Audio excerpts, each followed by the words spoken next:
Good morning and welcome to Rising. We've got another great show for you today. Thanks so much for tuning in. I am here with Marianne Williamson, my dear friend. Nice to see you. Nice to see you too. Well, everybody, depending on your politics, you are either very depressed about the demolition of American democracy, or you bought into the authoritarian scam that, no, gutting our federal agencies is all about waste, fraud, and abuse. I think this is my radar, Marianne. It is your radar. Save this for your memo. Give everybody a context for the show. Okay. And of course, right, on to you. What's on your radar today? Well, the Democratic Party activists are furious with their party leadership, particularly Chuck Schumer, who recently canceled his book tour over security concerns, i.e., he doesn't want to tour the country and be heckled by his own voters. Yes, it's dark days for the Democratic Party under its current leadership. In fact, things are much, much worse than many people know. Progressive political strategist and data expert David Shor was interviewed by the New York Times as Recline yesterday and took a close look at some of the data from the 2024 election. Now, we've been over a lot of this stuff before. Everybody knows that Trump significantly improved his standing among minority voters, for example. But what maybe you didn't know, however, was just how significant those gains really were. I was astonished reading over these charts. They're going to blow your socks off. Here are a couple salient points from the Shore-Klein interview. First, minority voters. Trump didn't just do better with minorities, he did better with immigrants, all kinds of immigrants, Hispanic immigrants, Asian immigrants, even Haitian immigrants. Remember the mainstream media furor over Trump and J.D. Vance's comments about Haitian migrants? Well, Haitian migrants in Florida actually trended toward Trump. Looks like they weren't offended by the things him and Vance had said, or else they just didn't care. Shore writes that overall, quote, our best guess is that immigrants went from being a Biden plus 27 group in 2020 to a group that Trump narrowly won in 2024. The media, the Democratic Party, anti-Trump Republicans, their case against Trump largely rested on his anti-immigrant rhetoric, his anti-immigrant agenda. I don't know what to say. Despite all that effort, or maybe because of it, immigrants have moved toward the Republican Party. The more immigrants who voted, the more the Democratic Party's share of the vote is diluted. Amazing. And then there's the youth vote, which is even worse news for Democrats, if you can believe that. Young male voters have moved so decisively toward the Republican Party that Democrats could seriously be locked out of power forever as they become a larger share of the electorate. Steve Bannon seems to agree. Here's what he told Chris Cuomo last night. I'm a firm believer that President Trump will run and win again in 2028. So I've already endorsed President Trump.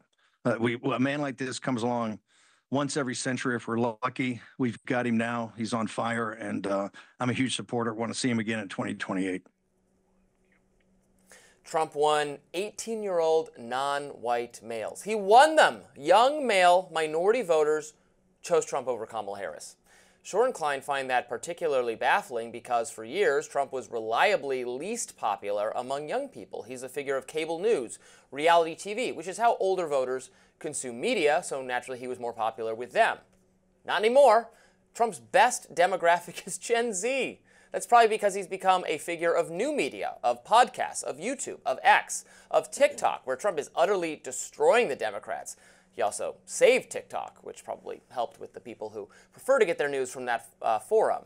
Now, of course, on the flip side, the most reliable Democratic voters are old, highly educated voters. Among this cohort, gender and race aren't as salient. Democrats do a little bit better with women and with minorities in the elder age category. But the main thing is age and also education. Talk about the party of elites. Dems would do better if it was just affluent whites voting. Younger, less wealthy, minorities, immigrants, particularly young men. That's the GOP's trump card, for lack of a better term. I know which hand I'd rather be having. Democrats clearly need new leadership. Leadership that understands how to talk to immigrants, how to talk to young people, and in particular, how to talk to men. Whatever they are doing is not working. It's alienating to all but an increasingly aged white electorate. The Democratic Party is perceived as hostile to the interests of everybody else. So these are phenomena we've been commenting on for a while, but David Shore really laid it out in very, very stark terms. It is starker than I realized. Can you imagine the Republican presidential candidate? You know, we're used to Republicans getting like, you know, I don't know, 8% of the African-American vote or something. Trump won 18-year-olds, first-time voters who are minorities, who are men. Well, won them. Your analysis of what's happening is correct. It's kind of undeniable because those are facts. But as someone who was there in the belly of the beast, I can tell you that it happened because the Democratic establishment elite felt so entitled to decide that it should be Biden, and their efforts, quite vicious efforts at times, to de-amplify and peripheralize anyone other than their chosen candidate is what created this craziness. I can assure you that my agenda, and possibly the agenda of others who would have run at least, was such that I don't believe that this would have been the outcome at all. And so for those of us who believe in the primary principles of the Democratic Party, you know what happens here is that the Democratic establishment elite looks at people such as myself as kind of trying to hijack the party, but actually they hijack the party. Many of us want the party to be the party of FDR, want to be the party of unequivocal advocacy for the working people of the United States, which would mean universal health care, which would mean greater economic opportunity, which would mean tuition-free, near tuition-free college and tech school for all Americans. If we were giving to the American people, providing the kind of agenda that would truly better the lives of people and be public policy in service of allowing people to thrive, then I do not believe that this would have been the outcome. So for now, you're correct, and the Democratic Party, the Democratic voters, have a big choice to make. One of the things that has been very disappointing to me is that when I was growing up, you thought of the Democratic Party as the party of the free thinkers. And now I sometimes will watch how MAGA will hold accountable the people it puts in office in a way that the traditional Democratic voter has not been willing to do over the last few years. And that's what needs to happen. Democrats have got to stop buying into, well, if the DNC said it, it must be true. If Schumer said it, it must be true. Or if mainstream media said it, it must be true. Well, the mainstream media, you know, there's a lot of mainstream media. There's Fox's mainstream media, and CNN is mainstream media. I think that the role of citizenship is to think for ourselves, and Democratic voters, when we think for ourselves, you know, the thing is, when I was running, Robbie, I saw how corrupt the system is, but I also saw how wonderful people are. I saw how smart and decent the American people are, and I know it didn't have to turn out this way, and it makes me very sad. I want to again just emphasize, though, you know, the agenda is one thing. We can debate what the agenda should be. Obviously, I don't agree with the agenda of progressives to a large extent, although maybe there universal are some areas health care. No. There are some areas of commonality. No, the market, perhaps because the market's fine. handling it so well. Yeah. Well, we don't really have a free market in healthcare, but I don't want to get into that right now. The mode of communication, though, I think is so important. And I think that shows, again, I said this during the radar, but just to emphasize again, Trump's transformation from a person who was much better liked by older Americans who were used to older Americans watch TV at much higher rates, right? They're still plugged in. They knew Trump from The Apprentice, from appearances on Fox News, from his cable. He was a figure of cable, and thus was more appealing to the kinds of Americans who are more likely to listen to talk radio or watch TV. But he has reinvented and transformed it. I mean, he's obviously still a figure of those mediums, but he has excelled in the podcasting format and on social media in a way that has made him a new media figure and thus appealing also to young people. And I think that is an important piece of the explanation for why he's now doing best with younger Americans. I mean, that's a remarkable transformation. He was least popular with young people 8 years ago. He is now most popular with young people. And that's for speaking to them in the ways, hanging out with them on the platforms in which they use to communicate and get information. That is, in my view, the Democratic establishment elite leaderships, whatever you want to call it, their main failing right now is they are still too reliant on the New York Times op-ed page and TV in general. They're speaking to older, people who get their morning coffee and browse the New Yorker. That is their voters, and that's not enough people. Well, you are absolutely correct. I said to a U.S. Senator years ago, what is it with the Democratic Party? You have to audition to be part of it.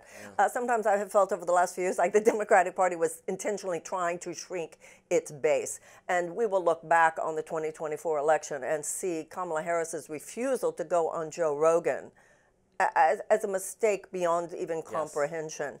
And also, even when she said she'd go on, he had to come to her for 30 minutes. When anybody who knows anything about American pop culture knows that set, where he is for those 3 hours, is the essence of the Joe Rogan experience. So unfortunately, it makes me, heartbroken the ways I have to agree with you on some of these issues. But your analysis on why we lost, I disagree with you, as you said, on agenda, but in terms of the things you've been talking about, particularly new media. But it's interesting because that whole new media thing it goes along with this idea of this delusional politics somewhere in 1995, and that's our story, and we're sticking to it. Yeah. And I know from my own experience, and they'll call anybody else fringe when they are increasingly fringe. But once again, it can change. It can change. Schumer needs to resign. Hakeem Jeffries needs to resign. Let some new voices in there. And it's the 11th hour, but it's not midnight yet. We're going to come back. And I don't know what part the Democratic Party itself plays, but those of us who want to stand for democracy and see Donald Trump as a threat to that, we will be back and we will save this country. I absolutely believe it. Next up, Donald Trump and Vladimir Putin had a call yesterday. We will discuss. Stay tuned. Судя по заявлениям Дмитрия Сергеевича Пескова, у вас разговор должен до 18 часов состояться с Дональдом Трампом. Не знаю, насколько он... That was Russian President Vladimir Putin, seen smiling and laughing off his apparent tardiness to the much-anticipated phone call with President Trump that was scheduled on Tuesday. Two leaders were supposed to talk about the ceasefire that Washington and Kiev proposed.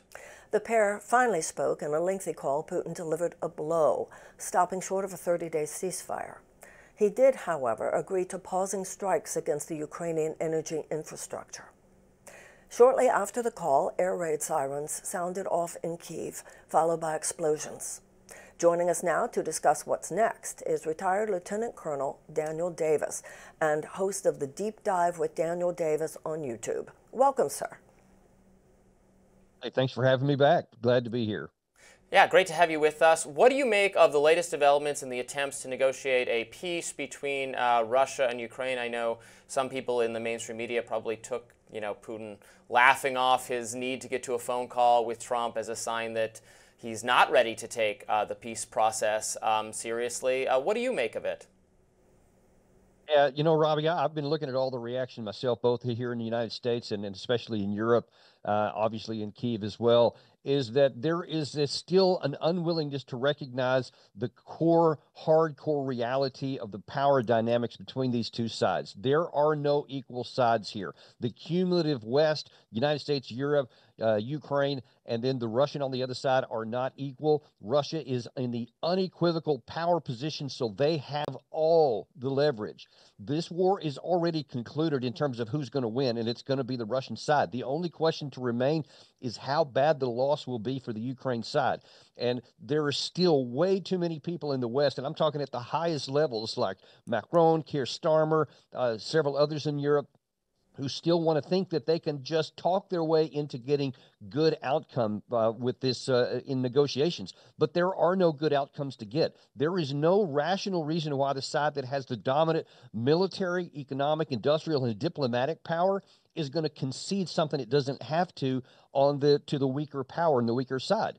And so when anyone is surprised by this outcome, I scratch my head and don't understand what they were expecting coming out of this phone call. If they thought the personality of Donald Trump would be enough to get Putin to do something that works to his disadvantage, I think they were going to be surprised. As it turns out, this partial agreement for the refusal to hit the energy infrastructure actually is the one thing Putin could did that benefits his side, because Ukraine has had some recent success in the last few weeks of making some hard hits on the Russian oil infrastructure and their energy infrastructure with these massive drone attacks. Now then, that's off the table, so the benefit definitely goes to the Russian side because the war on the ground doesn't stop. So my question is, if your analysis is correct, the West is really done in here. If your analysis is correct, the Russians have this dominant power, and you mentioned it industrially, you mentioned it militarily. What does this say for the future of Europe? What does this say for the future of the West? Well, I'll tell you, the future of Europe is going to be fine if it finally acknowledges reality on the ground, which it has failed to do for 3 years. This war could have been, it could have never happened. It could have been avoided entirely if we had just applied the Minsk agreements, if we had applied the December 2021 offer that Putin gave, which was less good from the Western side than the Minsk agreements would, or if we had taken the first off ramp 2 months into the war. Every time we had a chance to get this off the table and preserve the rest of Ukraine and eliminate the possibility of any kind of escalation into Europe, we forfeited that. We said, no, we want the military victory, and there's not going to be one. So our unwillingness to acknowledge ground truth reality has us in this place here now. So if we can finally learn the lessons of the failures of the past diplomatically, we can end the pressure here, because Russia repeatedly says they want to improve relations with the West. They want to get back to positive relations. That was also in the call with Donald Trump from Russia. They're not looking to conquer anything beyond what they need for their security inside Ukraine. So if we want peace, then all we have to do is get this war off the table and start to work on normalization of relations. That's the hard part. The really hard part for the West, though, is that they have to acknowledge by these actions that all these things we have done, I just pointed out, for 3 years have been a failure. And that seems to be, eating pride seems to be the worst thing and the most difficult thing for the West. I think that's true for a lot of the leaders of Europe. Trump seems, or is, surrounded at least by advisors who I think are more cognizant of that underlying reality, because, we can talk about everything that, and I agree with you, that was done wrong to get us to the point, but then it just becomes, where do we go forward from here? Trump, I think, is perfectly willing to, acknowledge where we are now and say that, well, Russia has the overwhelming advantage you're describing, but we hope at least Russia would rather, even though they could go further, they could do more, they could win, as you're saying, they would rather not, because they, still do have to lose people on their side. Maybe they're more willing to engage in just sheer cannon fodder of their numbers, but if they're really just going to do whatever they do, regardless of any diplomacy, then then we have no incentive to really shoot for peace either. We'll just continue this, and everyone will die on both sides. I think that is exactly right. I have absolutely and so happy that President Trump is doing what nobody else in the West had done up to this point. He said it straight up. He said that Russia has the cards here. They have the dominant position. That's why even heading into this call, he says, maybe we'll get a deal, maybe we won't, because he recognizes that issue right there. He is so focused on getting the killing stopped, as he has been from the beginning. And I give him huge credit for that, because without him, if it was just the Harris administration, we would just be on status quo and the killing would just go on until Russia wins. Russia absolutely, and they say this on their own, they would rather end this war on negotiated terms where nobody else has to die. But they say that their requirements, which Putin put in that readout of that call, that the Russians did, they say those are non-negotiable. And if we have to fight, we'll get them, but we would prefer to get them diplomatically. So here's the thing that everybody needs the West to understand. Russia is going to get all the things that Putin put in that readout. And whether they get them diplomatically or whether they get them militarily depends on whether the West, and it's not just Trump, but it's the West, acknowledges that reality. Because if we take the negotiated path, the war can end quickly and the dying will stop immediately.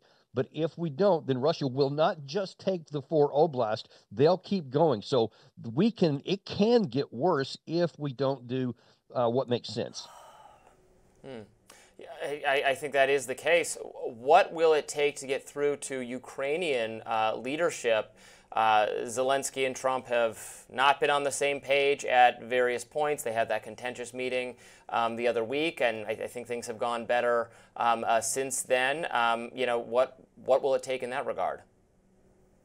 Yeah, I honestly see no prospect that Zelensky will agree to any of these things. I've talked to some folks who have some pretty good connections on the Ukraine side in Kiev, and they view him as being irrational, and that he's not able to make rational decisions, and he won't make these statements. And you see his public statements. He may have toned down the rhetoric, but his stances on what he's trying to seek are still detached from reality. He still wants everything on his side. He wants the open possibility for NATO. He wants to have a strong military, and he wants himself to go on, and he'll have an election when he feels like it, all of which are contrary to what the Russians say they're willing to do. So I think that's going to put Trump in a position to where at some point he's going to have to say, look, I've agreed to this with Putin, and you guys want to do it or not, you're a sovereign country. But if you don't, you're going to do it without any help from us. You can figure it out from Europe. And Europe has said that they can't do it without a U.S. backstop, continue to support Ukraine. But I think it's going to take a hard call by Trump like that. He'll take a lot of heat, both domestically and internationally. But I think it's the best thing for the Ukraine people, so no more have to die. You know, I do not disagree with your analysis about the beginnings of this war. It should never have happened. You talked about the Minsk Accords and so forth, and I don't even disagree with your analysis of what's happening now. But I don't think that all of these European leaders, for instance, if you even leave the United States out of it, all of these European leaders are not stupid, and they have very legitimate fears. I saw that the German parliament has just okayed greatly increased defense spending and so forth. Everything that you're saying, once again, not that I disagree with the facts, but we're supposed to assume that Putin will do exactly what he says, and that's really all he wants. And he wants to get right back to better relationships with the West. What is your analysis of why so many European leaders don't believe that and feel that if they don't do everything possible to stop him now, then things will be much worse in the future? Yeah, I think you have to take the emotion out of it and look at capacity. Does Russia have the capacity to roll to the West and to take on a 32-member alliance its nuclear power? I argue that they don't. Maybe they will in the future. The Baltics actually are at risk here. They don't need to be, but they are right now militarily, because if Russia decided to move on that direction because they can't get an agreement with the West, it's possible that they could do that, and militarily, conventionally, they can. But they can't go anywhere further, like the German, French, even Hungarians, Romanians. Russia doesn't have the capacity to roll in and take all of that stuff. I mean, they physically don't have the manpower, the trucks, the tanks, the artillery pieces, missiles. They can't have a big war like that because they don't have the capacity. But no one should trust Putin. I would never trust Putin if I was Poland, for example, or any of those countries. They're in their rights and should, even according to NATO's terminology, they should work harder on their own national defense. And if they feel a threat, then they should put it on the table. But I'll tell you, looking at the numbers, most of them don't actually believe that Russia's a threat. That's why there's still so many that are below that 2% threshold. And even the UK might go up to 2.5% in the number of years. But the money is where their truth is. And if they don't believe there's the threat from Russia, they're not going to spend that much money. If they do, then that's where they should go. Every nation should provide for its own national security and not trust Putin. Very useful analysis. Lieutenant Colonel Daniel Davis would have been very welcome analysis from within the administration. Nice to see you on our show again. Thank you so much for being with us. Thank you. Thanks, Robbie. I appreciate it. Up next, Doge is going after one of America's treasures. Marianne and I will discuss, and she will get into her memo. Stay tuned. Marianne, what's in your memo? I'll tell you. Thank you, Robbie. The historic mission of the United States is for every generation to, quote unquote, form a more perfect union, for our ideals of liberty and justice for all to apply to ever larger portions of the American population. That would mean not just white, but also black, not just men, but also women, not just straight, but also gay, and so on. That's not DEI, it's our national creed. Today, however, an ugly trend has once again reared its ugly head. The idea that America belongs not to all its people, but only to its very, very rich people. The power wielded by our new multi-billionaire class is tearing at the very heart of our commitment to a government of the people, by the people, and for the people. We become a nation of the billionaires, by the billionaires, and for the billionaires. A grotesque idea that Elon Musk is busy turning into public policy. Now, nowhere is this more evident than in the Doge-led decimation of our National Park Service. The NPS manages 433 parks, covering over 85 million acres across the United States, huge swaths of our country, from Yellowstone in Wyoming, Mount Zion in Utah, the Rocky Mountains in Colorado, Yosemite in California, the Grand Canyon in Arizona, the Grand Tetons in Wyoming, to Wrangell, St. Elias in Alaska, and more. Our national park system is a priceless treasure that, according to an act of Congress in 1916, is jointly owned by all the citizens of the United States. And yet, oh, you guessed it, DOJ got in there and started doing its demolition work, firing 1,000 people, and with plans to cut $587 million, or 17% of the National Park Service budget. Teresa Pirno, National Parks Conservation Association's president, in a statement said, quite simply and astonishingly, this dismantles the National Park Service as we know it, ranger by ranger and brook by brook, brick by brick. The purpose of the Park Service is to protect and enhance our public parks for present and future generations, not feed the insatiable economic appetites of private interests. And what are those private interests so eager to get their greedy little hands on our national parks? You probably guessed it. Oil and gas. President Trump, clutching Project 2025 ever closer to his heart, prioritizes energy exploration and production on federal lands and waters, including oil and gas leasing. The Interior Secretary has ordered a preview of current oil, gas, and mining regulations on public lands with the goal of reducing barriers to energy development. This is a clean break from history, where presidents from all sides have embraced the idea of preserving precious land for more than a century. So good luck, everyone. If you're thinking you just can't wait to show little Junior the Grand Canyon someday, because if the Trump and Musk administration get their way, that's going to be a big fat maybe. After all, the plan is that it won't really belong to you anymore. It will be in the hands of Trump and Musk. It doesn't mean to them the awesomeness of nature, the protection of wildlife, watersheds for clean water, endless recreational opportunities, economic drivers for local communities, and our responsibility to be good stewards of the earth. No. To them, it means drill, baby, drill. It means mining. It means real estate development. And all of that means the theft of public resources by those who represent private interests. Make no mistake about it. And this and in so many other things, that's what they are there to do. Everything being stolen from us will then be sold back to us. Governance according to billionaires' interests thus made the rule and no longer the exception in the United States of America. Thomas Jefferson said, "It is the general tendency of the rich to prey upon the poor." Here in the United States, we're supposed to guard against that, not help it happen.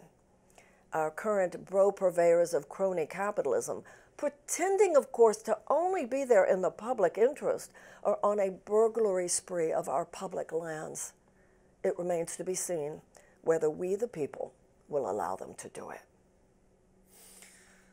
Look, I want to preserve the Grand Canyon and our beautiful outdoor spaces as well. I don't think there's much disagreement on that. We don't want to turn the earth into some unlivable hellscape, but we also need to produce more energy, be less reliant on energy from hostile foreign powers. We certainly want to move in a green direction. I don't have any problem with that. I only have a problem with asking people to make their lives more miserable now in order to protect some point in the future. I just don't think that's a winning agenda. In terms of the stewardship of the land, look, I want to turn more of it over to the people. Right now, the federal government, the Interior Department, manages 75% of federal land. The actual country, the physical spaces is managed by the federal government, especially as you move further and further west. Vast acres and acres and acres sitting in the hands of the federal government that is not used for anything. We have a housing crisis in this country. You know that, Mary We have a what crisis? A housing crisis. We need to build more housing for people. And I was just listening to Doug Burgum, who is actually probably one of my favorite members of the Trump administration, I'm sure, talking with the HUD secretary about making more of that land available for development, for affordable housing. Who can be opposed to this? Oh, I can be opposed to it. And first of all, let's talk about this for a moment. It would not be used for affordable housing. It would be used by real estate developers, okay? And probably not for affordable housing. Develop housing. They are actually gutting the parts of housing and urban development which have to do with affordable housing. So that's where you develop affordable housing, and they are gutting that and firing the lawyers who are making those real estate developments. The prices of houses will go down if we build more houses. Yeah, okay. It's a supply issue that's artificially constrained by government. And look at California. California. Use the public lands. So let's talk about the public part. I want to make it legal to build houses for people. I know you do. Well, no. Because if you want to make it legal to build low-cost housing, then you don't cut HUD and the parts of that agency that are in charge. You don't need a massive bureaucracy to do it. The market takes care of this. Because the marketplace would do it. Here is land. You can build houses. Okay, there. let me respond, please. Okay.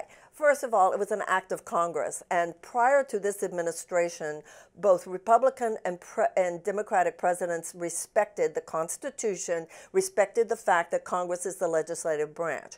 Congress established the National Park Service.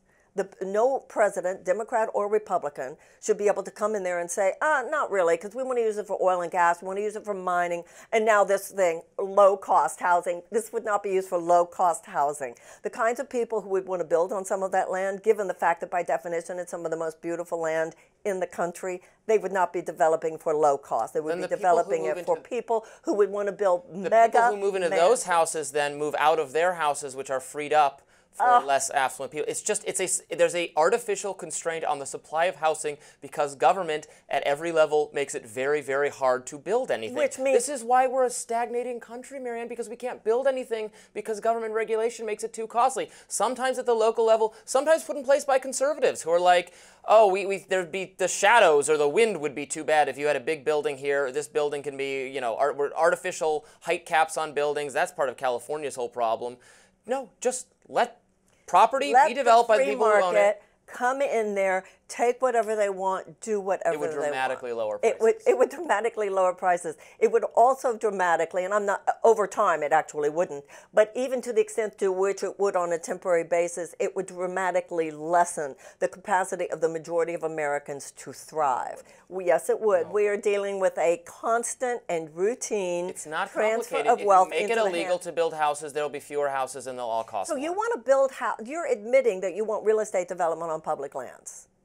Yes. Yes. Okay. Well. Yes. All right. I stay with it. We're not in the state of nature, Marianne, where we're trying to preserve the woolly mammoth. The planet exists for our benefit. I don't want to. We can absolutely preserve and designate some beautiful. It's a large country. There's a lot of land in it. We don't need to, bulldoze Mount Rushmore, the Grand Canyon, or whatever. But there is so much land sitting. I mean, there's parking lots owned by governments all over major cities that could be developed into housing. I don't think that's what we're talking about. We're talking about the actual care of the National Park Service here. Okay. The National Park Service, one of the most treasured, cherished lands in our country, which have to do with 85 million acres where millions of people go every year, and they enjoy the beauty and they enjoy bequeathing this extraordinary treasure of the North American continent to their children. And if you don't like it, then you should, hold on a second, you should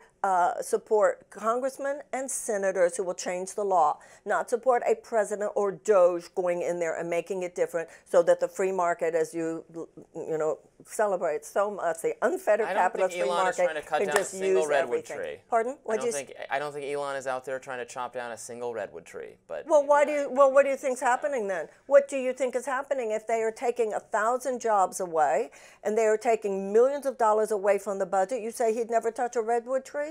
I hope he'd never touch a redwood tree, but I don't trust that he wouldn't, because he says, this is what he says to his young Turks over there in his little tech group. This is what his words were: if you see if you see a regulation that seems dumb, remove it. Music to my ears. Wait, we have to preserve dumb regulations for the sake of I don't think 5 young guys should be the ones to make that decision of what regulation should be removed. We have a democratic process here. What you're talking about is dictatorship and authoritarianism, where a few individuals just to come in and say, we don't like that, we don't like that. And that is really the issue. You're not really into this democracy thing. You're not really into I'm this not rule by law into- thing. You're not really into this Constitution thing, right? Right. I care Right? more about the material conditions I of know- people than following stupid bureaucratic rules that make their lives worse. Well, well, hold on a second, because I think we would agree on the fact that the material conditions of people is, in fact, Of securing people, those. not of plants, of people. No, I'm with you on that. Yeah. I'm with you on that. But Yeah, nature I is get it. also enhances our well-being and should to some degree be preserved. But we also some need extent the should be freedom to preserved. develop and build so that people can live better Then lives. support the And we disagree congresspeople on how who to might do that. change that law. I'd have to look at it more closely. Yes, of Develop course you an would. opinion, Marianne. Up next, Senate Minority Leader Chuck Schumer is trying to explain what is going on with him, and no one is really buying it. We'll discuss. More Rising right after this. Senate Minority Leader Chuck Schumer is out on a media tour, but not the one he originally had planned. Schumer postponed his book tour due to security concerns, as members of his own party are turning their back on the New York Democrat who supported a GOP spending bill that averted a government shutdown last week, a resolution many progressives wanted him to vote against. Now Schumer is coming to America's television screens, and he is not backing down. I knew it was a difficult choice, and I knew that I'd get a lot of criticism for my choice. But I felt as a leader I had to do it. If we cut off government spending, it would be devastation like we have never seen. If we ended up a shutdown 3 weeks from now, people would come to me and they'd say, they just cut off my Medicaid. They just got rid of my veterans benefits. Stop it. And I say, we can't, we're in a shutdown. And then they'd say to me, why did you let the shutdown happen? The View co-host Sunny Hostin took Schumer to task. It gives me no pleasure to say this to you because we are friends, but I think you and 9 other Democrats caved. I don't think you showed the fight that this party needs right now because you're playing with by a rule book where the other party has thrown that rule book away. True. And so in my view, what you did really was in supporting that GOP partisan bill that Democrats had no input in, you cleared the way for Donald Trump and Elon Musk to gut Social Security, to gut Medicare, to gut Medicaid. No one wants to fight more than me, and no one fights more than me. You got to fight smart. It is not true. That bill had far less it was bad. I hated it. But it does far less damage. And here's how it went on CBS Morning. There are people in your own party that are saying, look, it's time for you to go. They no longer trust your leadership. They want somebody else in there. What do you say about that? Here's what I say. In your own party saying Yes. you've got to go. Here's what I'm saying. I'm the best leader for the Senate. I am the best at keep winning Senate seats. I've done it in 2005. Just in 2020, no one thought we'd take back the Senate. Under my leadership, we took it. I'm the best, he screams. So the minority leader still operating as if it's business as usual. It's not, however. Schumer's lack of understanding came through when he sat down with MSNBC's Chris Hayes last night. Let's watch. Every day, we are hammering away at Trump. And we have a simple thought that unites the Democratic Party from one end to the other. He's asking the middle class to pay for tax cuts for the billionaires. It unites us all. Bernie Sanders likes it, and my most conservative members like it. We're hammering away at that. Today it was Medicaid. Tomorrow it's going to be, or in the next few days, it's going to be tariffs. His numbers have started to go down from 51 to 47. If we keep at it and keep at it and keep at it, his numbers will be much lower. He will not only be less popular, but less effective. Second, we will find the moments where we shouldn't give them votes. This worked in 2017. You say it didn't. Now it's a different government. It's different, though. The difference to me between 2017 and now, and I've been at this desk for both of them. It's different. It is a full-fledged assault on the constitutional order that has not been seen again, well, that's certainly in my life. So this is a theme we're returning to a number of times this week. Chuck Schumer, I think he's just not the man for the moment at all, and even people who should be allies, mainstream media figures, are not happy with him either. Now, there's a desire to have had him fight in a way that I don't know what it would have, how it would have been productive to actually have the government shut down, but you seem to think that would have been deliver the activists what they actually wanted, so maybe it would have been a smarter course of action. He seems to think no.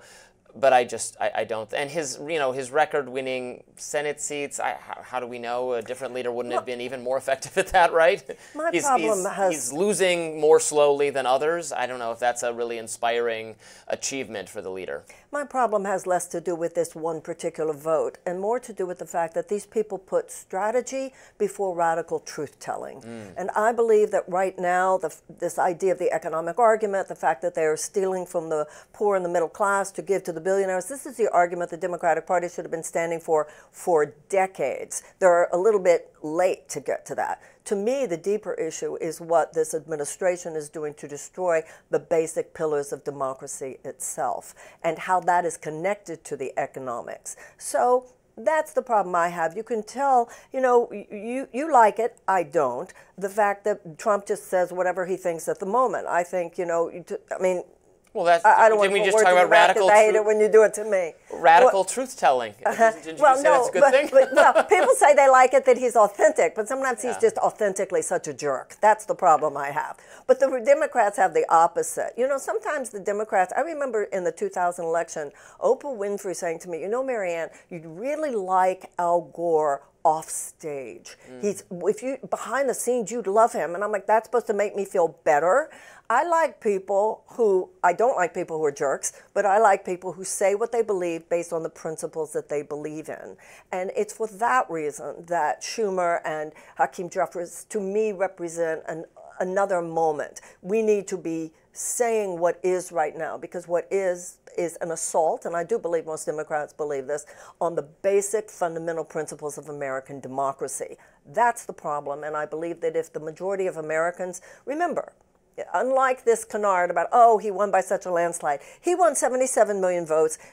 Kamala won 74 million. That's a 1% difference. Yeah. And millions and millions and millions of Americans believe that what is at stake now is democracy itself. And to millions of us, that's a big, big deal. We don't want to see authoritarianism. We don't want to see dictatorship. Well, it's close, and it's a divided country, but Trump had a more impressive victory of his 3 elections. He lost the middle one. This one was a more impressive victory than the first one. People have moved toward his direction. If you had, again, to go back to this David Shore analysis I talked about in my radar, if you'd had all registered voters vote, Trump would have won in an even greater landslide. Perhaps. It's the most politically obsessed, highly educated, affluent, and wealthy people who feel the way you do about the threats to democracy and how evil Trump is and how...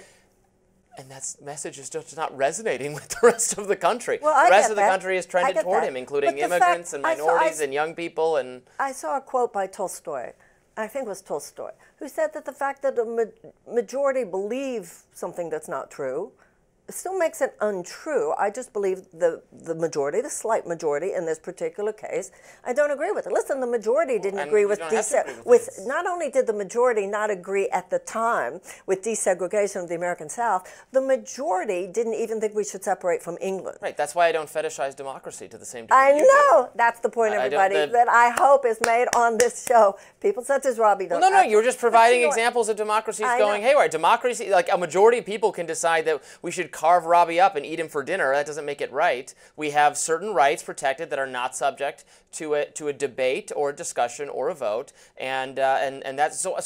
Democracy to me is just a tool for achieving greater individual freedom and prosperity. To the extent it is accomplishing that, and I agree that it generally is better at accomplishing those things than other systems. I'm not advocating us switch from a democracy to some other form of government. Democracy is the best form of government that we've come up with for securing our life, liberty, and pursuit of happiness. I absolutely agree with that, but I see it as a means to an end, and I don't even think you disagree with it. It's not itself. I'm like, democracy itself is so sacred. Freedom is sacred. Prosperity is sacred.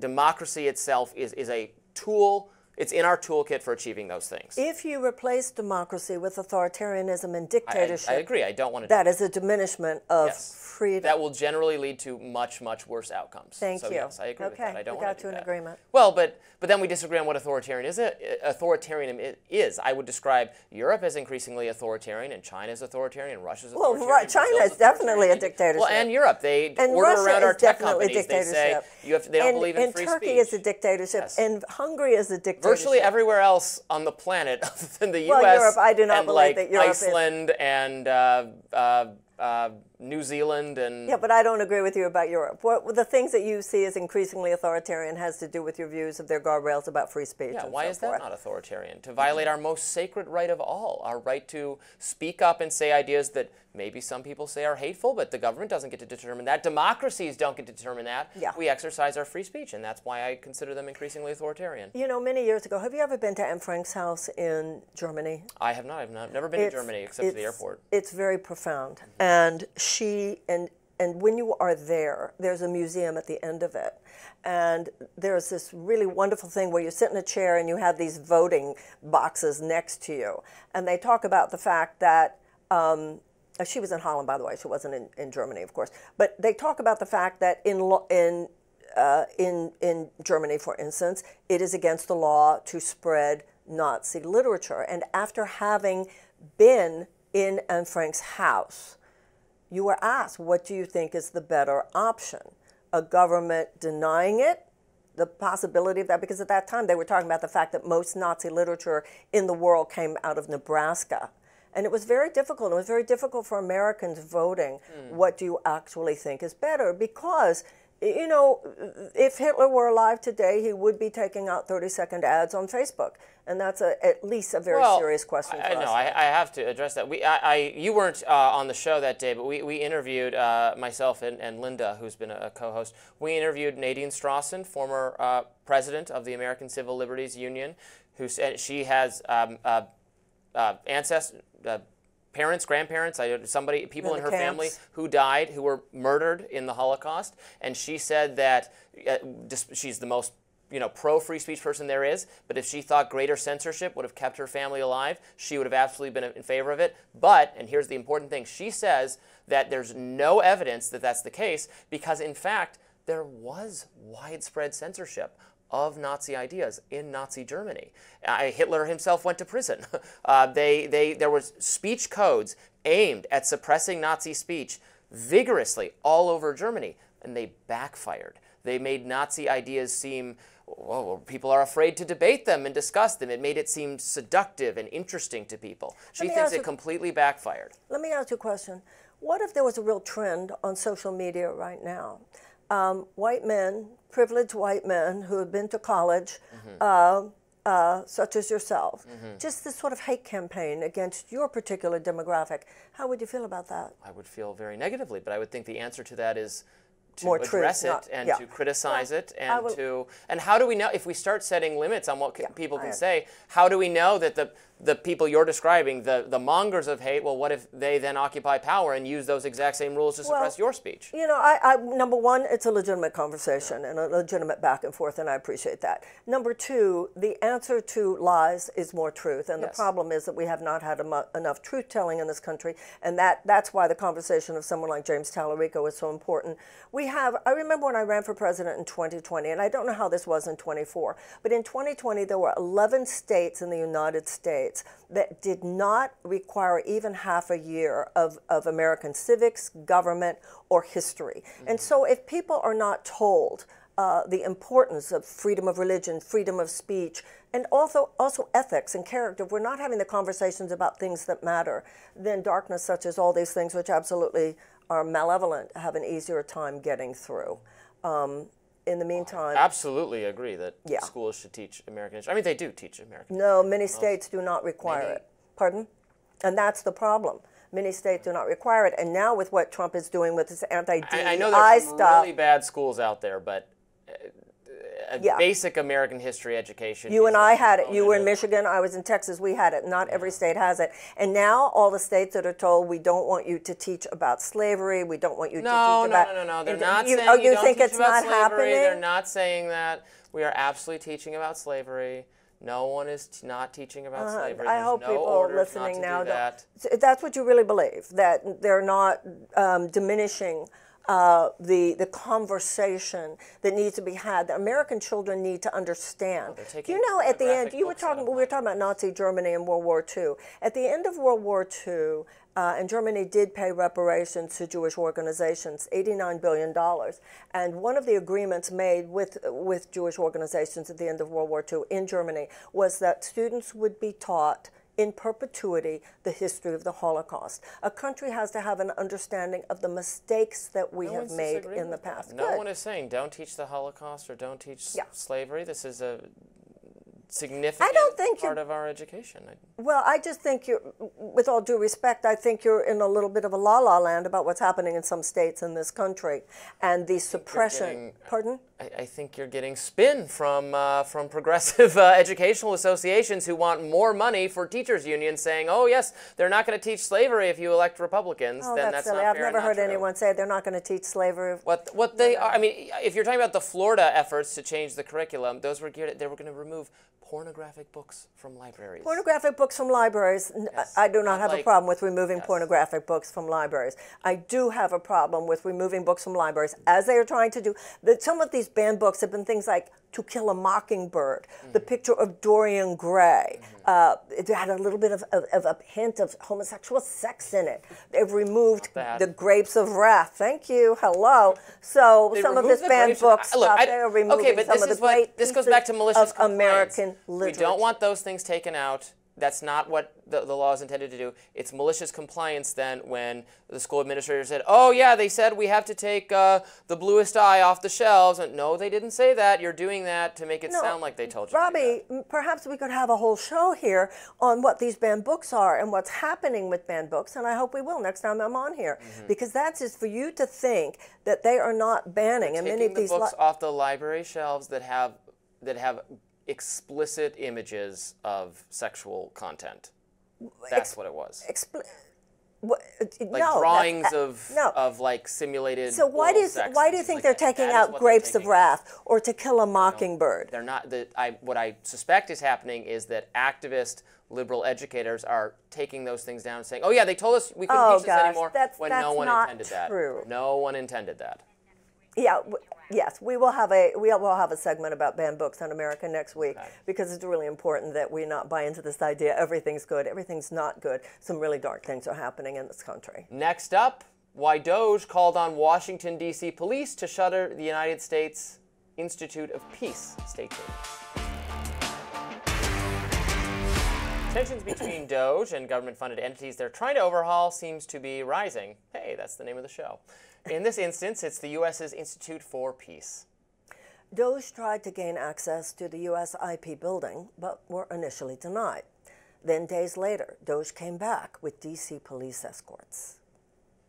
When Doge first appeared at the U.S. IP building, per the Washington Post, they presented a document showing that then-acting U.S. IP president had been fired. U.S. IP released a statement at the time reading, "On the afternoon of Friday, March 14, 2025, several members of the Department of Government Efficiency, DOGE, arrived at the United States Institute of Peace, unaccompanied by two FBI agents, unannounced.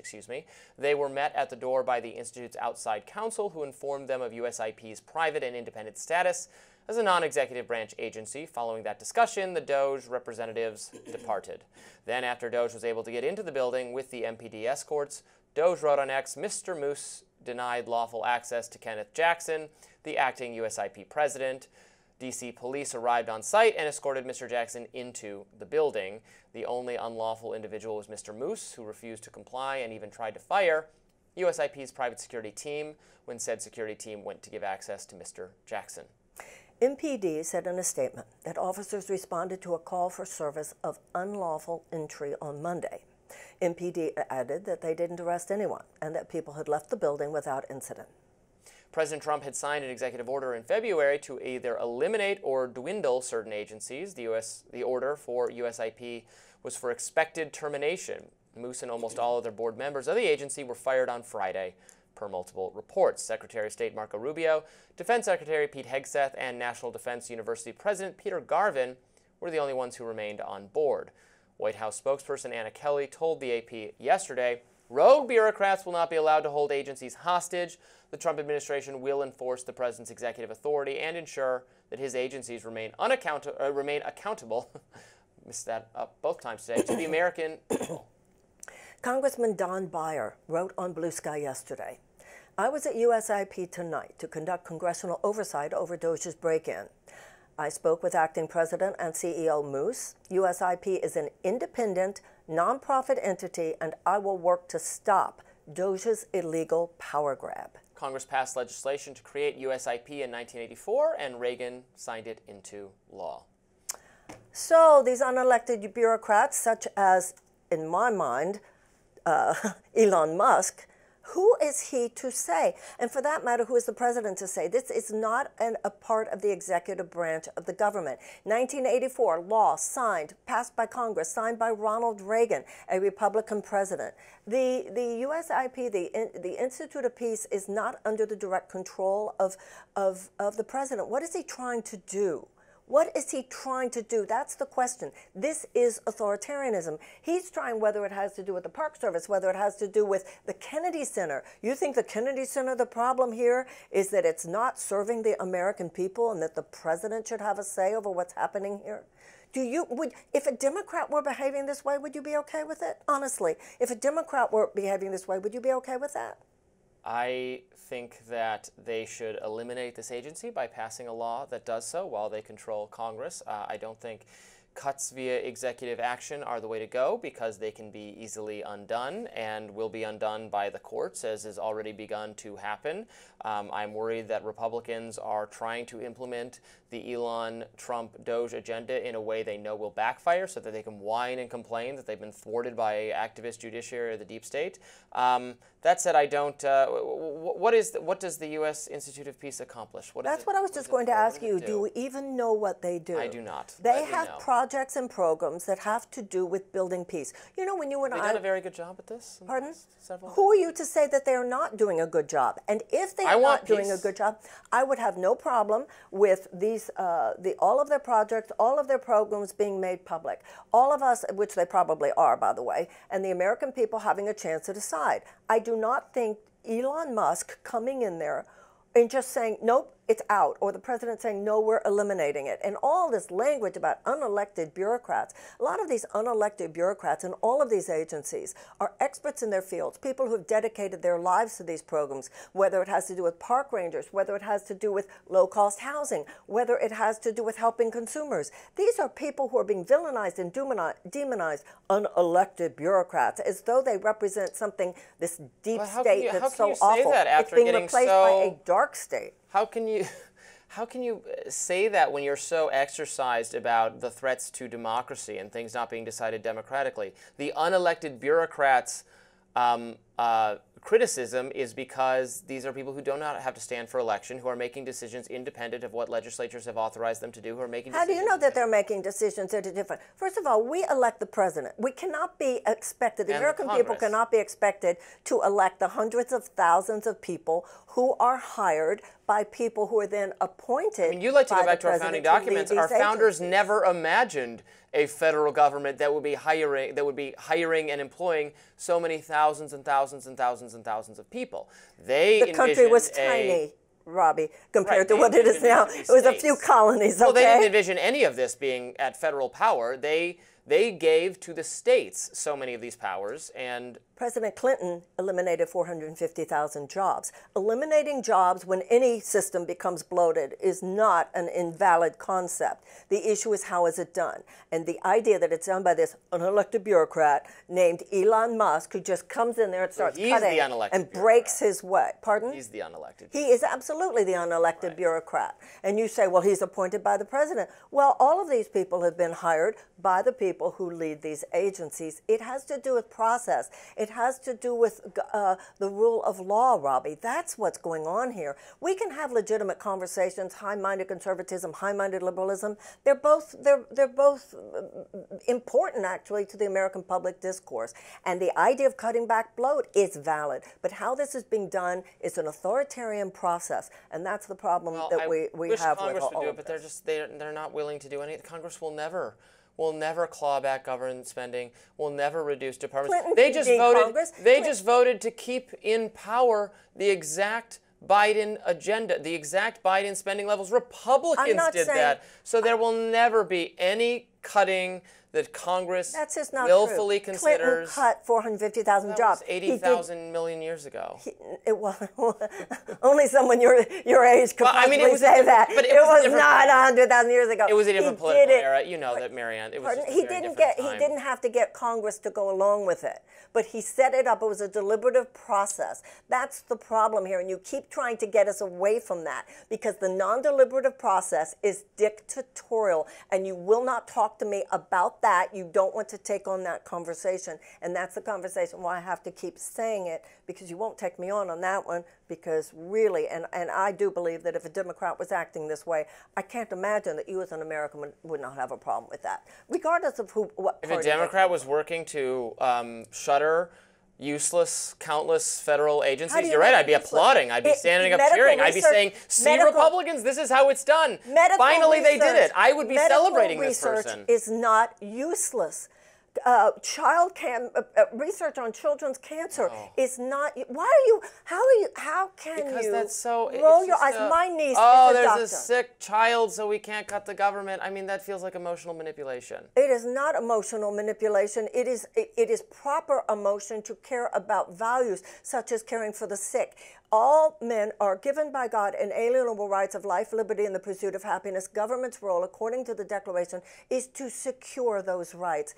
Damn right, children's cancer, or preventing Ebola, or preventing another pandemic. This is the rightful purpose of government. Government spending is the likely cause of the pandemic in That's the a whole first different, place. if you're talking about COVID, And that's a whole other conversation. But that's not really to me, that's not incidental.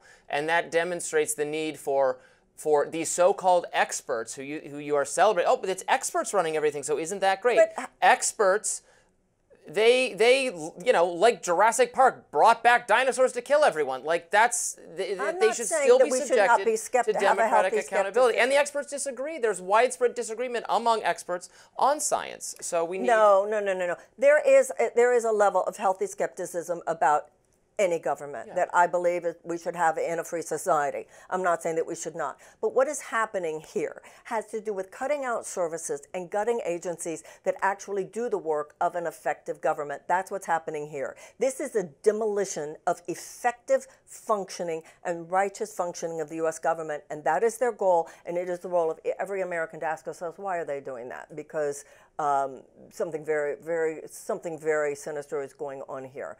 And millions of us are very upset about it. They do it with our money. They take the American. That's what. What do you think taxes should be? So you don't think there should be? You'd like to just eliminate taxes, right? I'd like a voluntary taxation system. Yeah. Wonders. Yeah. Okay. All right. Well, we've got more to discuss today, so we have to move on. One Texas lawmaker is taking a stand against school vouchers. We will debate that. Stay tuned. Greg Abbott rallied for vouchers at an expensive private school in San Antonio. Meanwhile, in that very same community, 3 public schools are slated for closure. Just last week, Greg Abbott rallied for vouchers at an expensive private school in Fort Worth. Meanwhile, in that very same community, 25 public schools are slated for closure. And this is happening across Texas. But instead of fighting to keep our neighborhood schools open, our governor is pushing a voucher scam that will take even more money out of our schools. This is Abbott's school closure crisis. That was Texas State Legislator James Tallarico, a former teacher turned Democratic representative. Education has been a pillar of his agenda since being elected to the state legislature in 2018. He has long warned against incorporating Christianity in public schools. And now he's laser focused against school voucher programs that are increasingly funneled to religious schools. Earlier this month, the Texas legislature held a 24-hour-long marathon hearing for HB 3, a bill that would implement a universal voucher program. Proponents say the bill is meant to benefit underprivileged students and those with disabilities. Opponents argue the opposite would be true. The bill is currently pending. Joining us now to explain why school vouchers are nothing but window dressing is James Tallarico, state representative from the 50th District. Welcome, James. Thank you so much for being with us. Thank you all for having me. The conversation about public schools and vouchers is one that most Americans understand, and I greatly admire the stance you're taking on that and so many issues in Texas, a native Texan myself. However, I think where you play the most important role is not only on the specific issues such as voucher and public education, but in your very profound conversation about Christianity, about your being a Christian, and about what you see as the role of the religion in schools, and particularly the rise of Christian nationalism. So I think a lot of people don't understand really what Christian nationalism is and how it's different than Christianity. Could you please explain your position here? Yeah, my granddad was a Baptist preacher in South Texas. I've been going to the same church since I was 2 years old, and I'm actually now a student at our local seminary studying to become a minister myself one day. And so my faith is the most important thing in my life. It's the reason I'm in public service. And so I want to say this very clearly for all of your viewers. There is nothing Christian about Christian nationalism. It is the worship of power, political power, social power, economic power in the name of Christ. And it is a betrayal of Jesus of Nazareth, his life, his death, and his teachings. And so it's incumbent upon my fellow Christians to speak out against this heresy, against this perversion of our faith and this subversion of our democracy.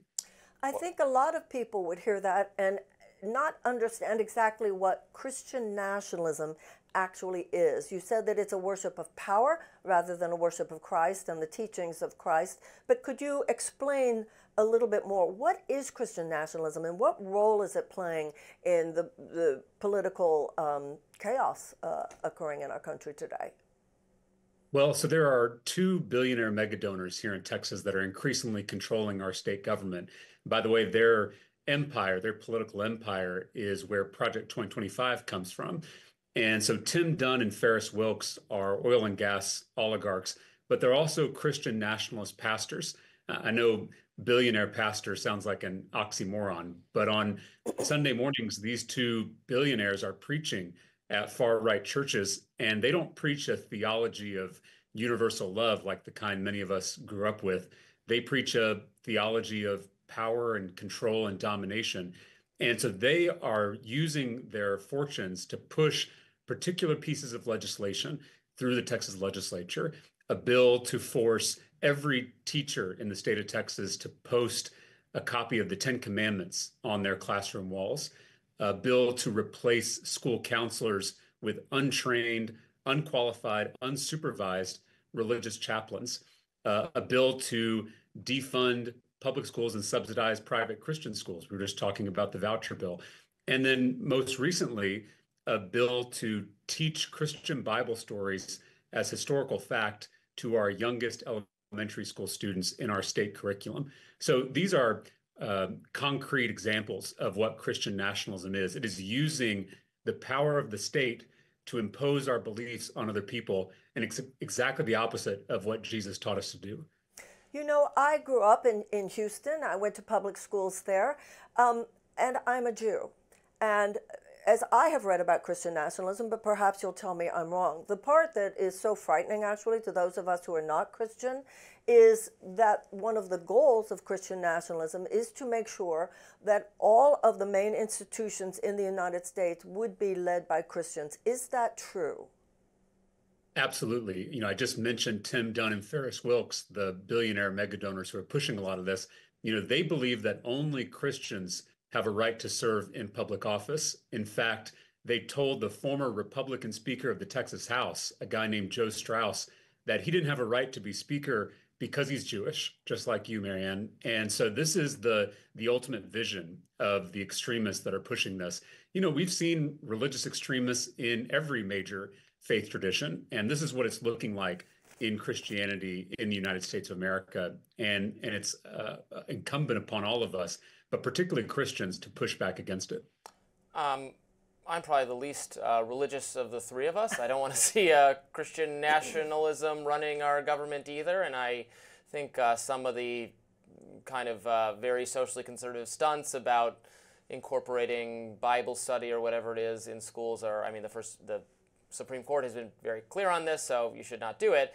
But on the vouchers issue, this is an option many parents want for their own families, not to subsidize religious education. But I went to religious education. It was a terrific school. I got a great education there. If whatever arrangement is best for that family and they get the money instead of it going to the failing public school system, they get it and get to choose for their family. All right, maybe a religious school is best for you, maybe homeschooling is best for you, maybe some liberal arts school is good for you. Whatever the arrangement is best for each and individual kid in accordance with that family's desires, why shouldn't we have a voucher system that allows parents and families to decide for themselves what is the best education, not for other people's kids, but just for their kid? That seems like the opposite of Christian nationalism to me. That sounds like more freedom and choice and control over your own educational destiny.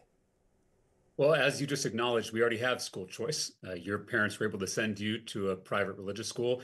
Here in Texas, that's not only allowed, but we also encourage parents to choose between their neighborhood public school, a public charter school, a magnet school, an early college high school, a career and technical school. And those options are actually growing in numbers. So there's more flexibility. I think the question before us is, are we going to take our hard-earned tax dollars out of our underfunded public schools? Texas ranks 44th in the nation in per student education funding. Are we going to take those tax dollars out of our underfunded public schools and give them to unaccountable private schools that don't have any responsibility to the taxpayer?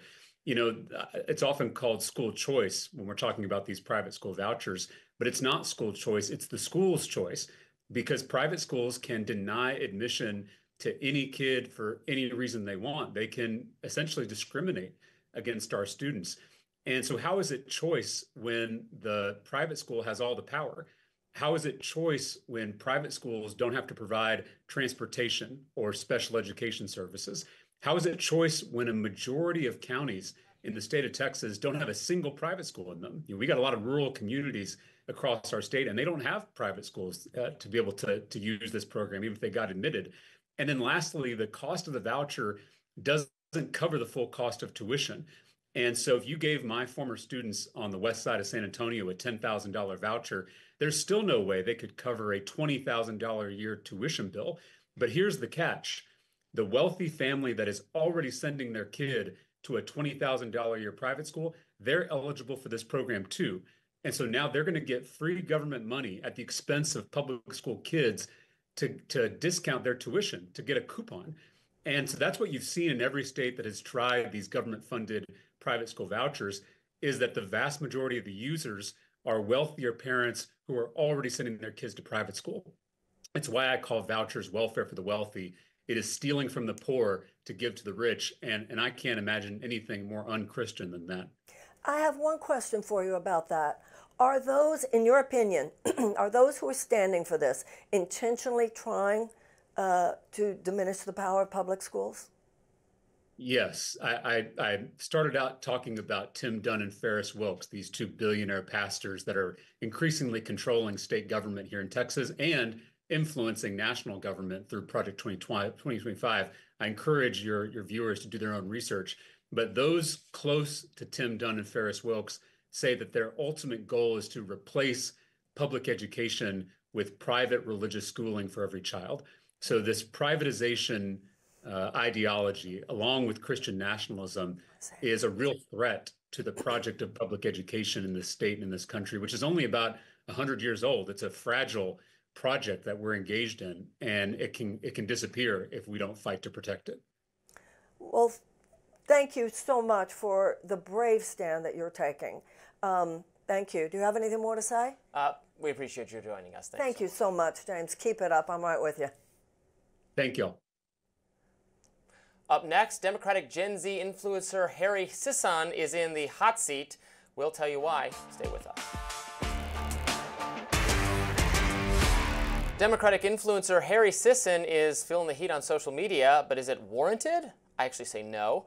We'll get to that. Republican State Delegate and Precinct Chair Sarah Fields has written a thread on social media about Sisson that went very viral yesterday. In it, she discusses Sisson being accused of luring 11 women into sending him explicit photos and lying to them by saying he had no roster, I guess, of attractive women he was talking to.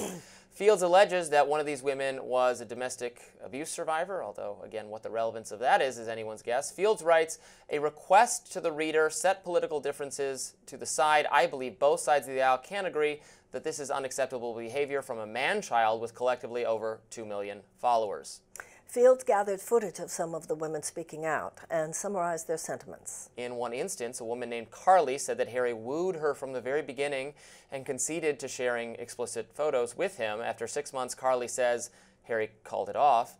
Carly said Sisson should have made his intentions more clear since he allegedly told her she was wifey material and that he was sold on her wifey application. Carly also says she was dealing with depression after a traumatic car accident and that Harry allegedly pounced and took advantage of her sadness. Carly said, I'm fighting for accountability, not only for myself, but on behalf of everyone who believed this guy was someone he's not.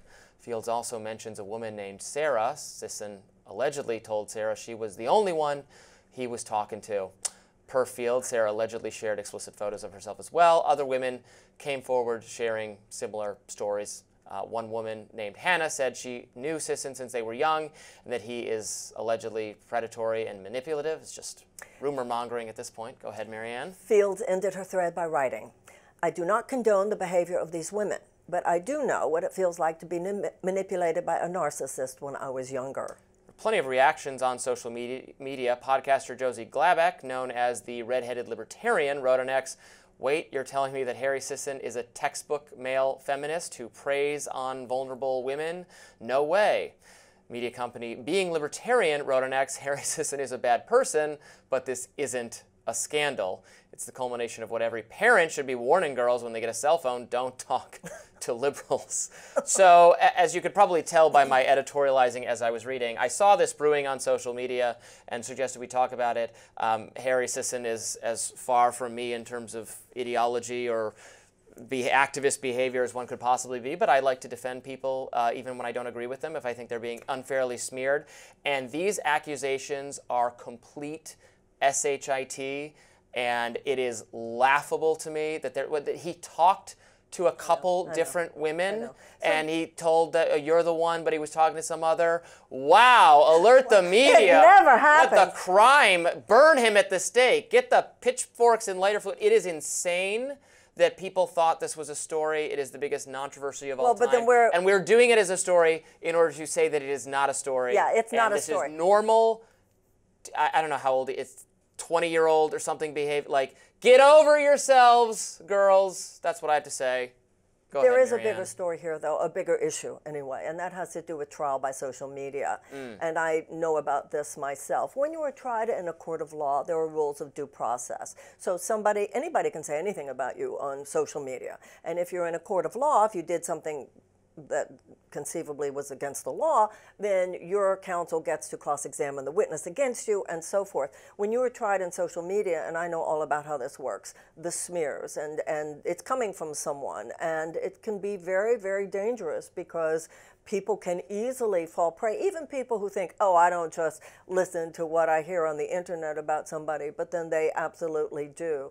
So we all have to remember that when you hear whatever it is about somebody on social media, they did this or they did that, please don't necessarily think that it's true, because there is a way to make almost anybody look bad, and yes, he sounds like a jerk, and being a jerk is not against the law. Exactly, and and then we're hitting, one-sided. We're adjudicating some. I was manipulated by a man. A romantic relationship or entanglement. Hearing just I don't one know what side made me send him those pictures. No, that's exactly the issue. I agree with exactly what you were saying. Cancel culture on social media. But can if be he so talks vicious. like he's a feminist, then that's really, I'm not trying to defend him as a human being. I'm just trying to point out that this is smut, actually. I don't know why we're covering it, actually. Yeah. Well, I wanted to cover it because I like. Because he's a liberal. People. That's why you wanted to. No, but I'm doing that. I wanted to defend. I wanted to show that I will defend people, even if I don't agree with them politically, when I think they're being unfairly attacked, as he is here. Okay. And I think the way that social media, like you were saying, facilitates the canceling, the shaming, the smearing of people who are victims of a one-sided agenda is very pernicious. And also, and actually, this speaks to what I was talking about in my radar earlier. And this is another point I wanted to make. This is why people, young people, you want to know why young men are drifting to the right? It's because there is a shaming, smearing, attacking culture against young men in progressive media elite circles. Well, hold on, baby, because I'm a woman. To the right. And the shaming and the smearing and the lying and the attacks towards me, I'm not a man, and it was done to me. Well, it's anyone who doesn't, yes. in my case, it was anyone who doesn't toe the line, anyone who speaks outside the boxes or colors outside the boxes. It's a real thing. It's a terrible thing, actually. It's an undemocratic Certainly, thing, but whether you're doing it from the left or doing it from the right. But I'm talking I'm sorry. I was talking about a specific aspect of this phenomenon. I mean, there's a lot of think pieces being written about this. How have the Democrats lost young men? Are they hostile to young men? And this is part of it. A culture that actually has lost a little bit of power, but at the height of Me Too, from like 2007 to 2022, progressives have no room or no space for young men because they're so hostile to them, and they want to unperson them and get them fired and lose them educational opportunities for having engaged or in normal, not always ideal, but normal adolescent behavior. Not like violent assault or rape or something. Obviously that has to be condemned and dealt with. But just being a kid is now like, there's a shaming of that in progressive commentary and culture that has pushed young men to the right. It's very and that's important what to understand that that's not progressive politics, however, and that's not No, that's the culture of, yes, that's the culture of progressive media. There are shadow aspects of the far left, and there are shadow aspects of the far right, and neither side has a monopoly on doing people dirty, and that's very important. So there's some truth to what you're saying. There's a kind of divine masculine that's missing. That's kind of like, that's the thing about Donald Trump. One thing, he says what he wants. The problem is it's an abuse of power rather than an assumption of power. He needs to stop abusing power, but you're right, many people on the left, men particularly, need to start assuming it more and stop making people wrong even for being masculine. I do agree with you on that.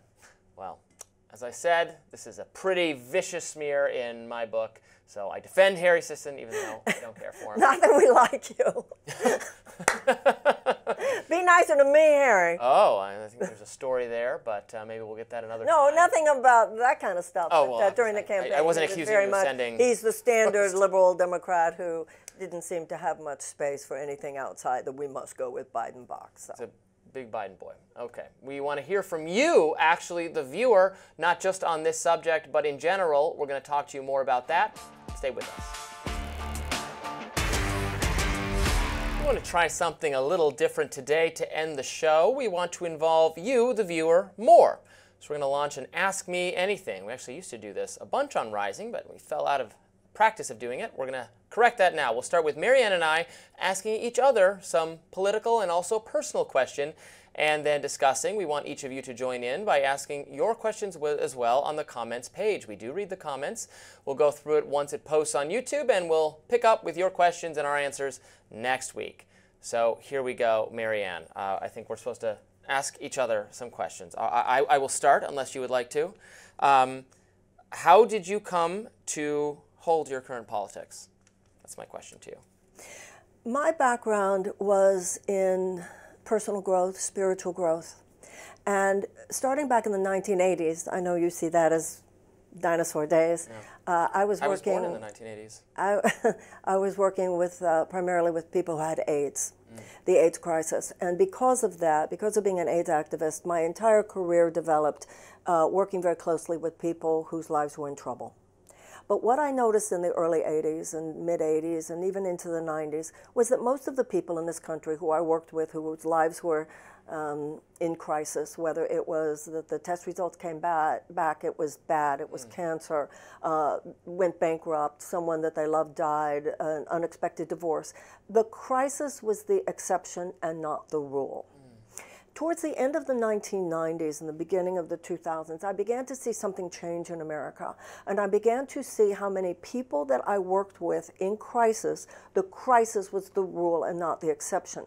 The problem wasn't just that they had cancer, it's that they didn't have health care. The problem wasn't just that they didn't have a job, it's that they couldn't feed their family on just one job.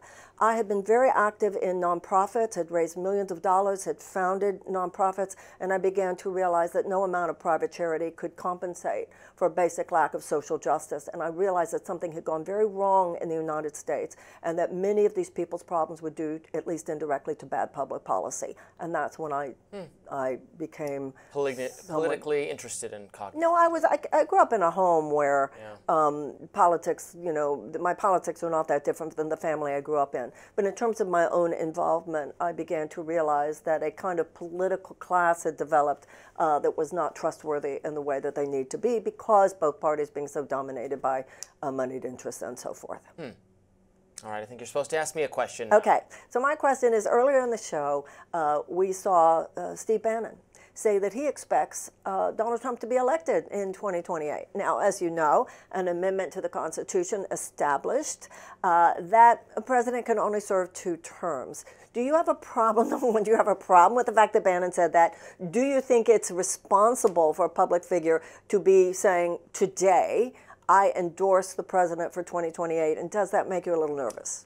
It doesn't really make me nervous because the Constitution is pretty clear in this regard. He cannot serve a 3rd term. I have no doubt that he will be prevented from serving a 3rd term by the Supreme Court.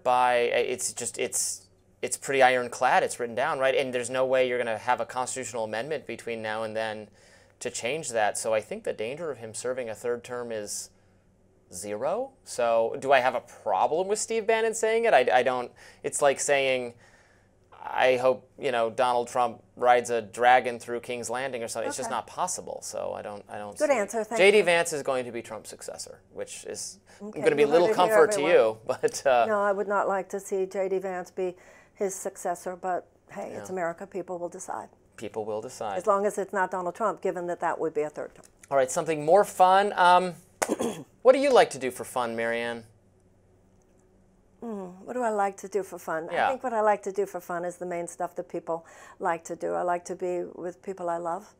I like to do the normal things, whether it has to do with reading books, going to movies, being outside. We did hang out a little bit. I came over. We had a nice chat. Yeah, we did. We did. Being with friends such as that. Yeah. That to me is fun. I'm kind of at an age and a point in my life where a lot of the things that, oh, if I could do this, do that, I'm old enough that there's a lot of been there, done that. So that deeper relationships are to me the greatest joy. You travel a fair amount. Yes, and I'm going to England because my daughter is about to have her 2nd little girl. Oh, how nice. Yeah. How nice. Being a grandmother, that's a joy. Now, do you have anything else for me, I guess? Yeah. Given your libertarian conservatism, if we had everything that you wish for politically, what would America look like in 50 years, 75 years? And truly, and I mean this very sincerely, what about the least advantaged among us? What would happen to them? If my views are correct, which I guess they could be wrong, but I think they're correct, we would have a much smaller government.